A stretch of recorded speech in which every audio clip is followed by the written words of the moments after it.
तर good morning मित्रांनो, मी आलो शेताकडे सकाळी लवकरच. आज एवढ्या लवकर ब्लॉग बनवून झाला नाही, पण मला म्हणलं जाऊ द्या आता बनवू का. तर आलतो हे आपला भैमुख आहे मित्रांनो. आजच्या ब्लॉगमध्ये भैमुख तर तुम्ही पाहिलाच असेल, तर तुम्हाला भैमुख दाखवतो. आणि ही मोटर लावली मित्रांनो आपण. हे पहा कसा आहे भैमुख.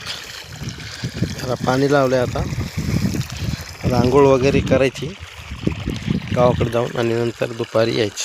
मी तुम्हाला म्हणलं होतं जाऊ शेताकडे, पण अचानक माझी तब्येत बिघडली. कालपासून खूप अंग वगैरे दुखत होतं, त्यामुळे मित्रांनो मी निघालतो दवाखान्यामध्ये. आंघोळ पण केलं नाही, हातपाय वगैरे धुतले आणि तसेच दुसरे कपडे बदलले आणि निघालो दवाखान्यामध्ये. स्लाईन वगैरे लायतो. जरा हातपाय गळून गेले आणि वाटले, चला तर जाऊ दवाखान्यामध्ये. तर मित्रांनो दवाखान्यामध्ये आलो. डॉक्टर इंजेक्शन म्हणले, पण त्यांना म्हणलं इंजेक्शन नका, स्लाईन लावा. त्यामुळे त्यांनी मित्रांनो स्लाईन लावली होती. हे पहा. तर हे पहा मित्रांनो, दवाखान्यामध्ये आलतो आणि डॉक्टरांनी लावलेली सलाईन. खूप वेगळं म्हणजे लय असं मित्रांनो, खूप त्रास होत होता. डोकं वगैरे सगळं दुखत होतं.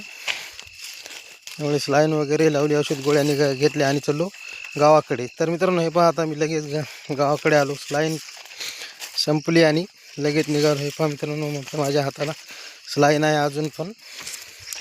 आता निघालो गावाकडे. आता लगेच शेताकडे जायचं, पुन्हा चारा पाणी वगैरे करायची आणि दुसरं पण काम आहे. स्लाईन लावलेली आहे, पण तसंच करावं लागते मित्रांनो. काय करणार, शेवटी आपण गरीब माणसं. मित्रांनो जस्ट आता आलो आणि मका होते आपली पिकवायची. मक्याला खत टाकला. हे पहा आपली स्लाईन मित्रांनो, अजून पण जशाला कशी आहे. डॉक्टर म्हणले 1-2 तास काय काढू नका तिला, त्यामुळे अशीच ठेवतो. आता आलो जेवण वगैरे वसमतीतच. मी थोडासा नाश्ता करून आलो वसमतमध्ये. आला का भूक नाही. आता त्याला काम करतो. तर हे पहा मित्रांनो, मक्का भिजवणं झालं. मी आलतो आपल्या मालकाच्या हळदीकडे आणि ही आहे आपल्या मालकाची हळद मित्रांनो. एकरी 60 ट्रॉल्या निघाल्या. ह्या 60 ट्रॉल्या ही शेंग आहे मित्रांनो. आणि हा आहे बंडा आणि इकडे आहे सर्वा. हा आहे आपल्या मालकाचा घोडा.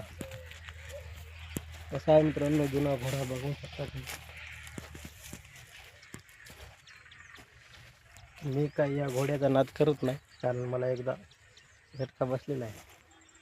तेव्हापासून मी काय याच्यावर बसायचा पण प्रयत्न करीत नाही. लय म्हणजे झटका मोठा बसलेला आहे मित्रांनो आपल्याला.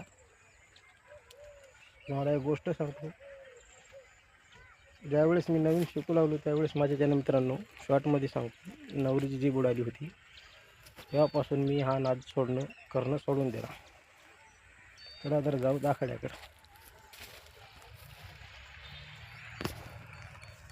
तर त्यानंतर पुन्हा मित्रांनो संध्याकाळची लाईन येणार होती, त्यामुळे मी आलो शेताकडे. जेवण वगैरे केलं आणि आता आमच्या शेताकडे लाईट येणार आहे. आता मोटर लावायची, पाणी वगैरे लावायचं आणि जाऊन झोपायचं मित्रांनो. तर चला मित्रांनो, आजचा ब्लॉग कसा वाटला कमेंट करून नक्की सांगा. त्यानंतर भेटू पुढच्या व्हिडिओमध्ये. धन्यवाद.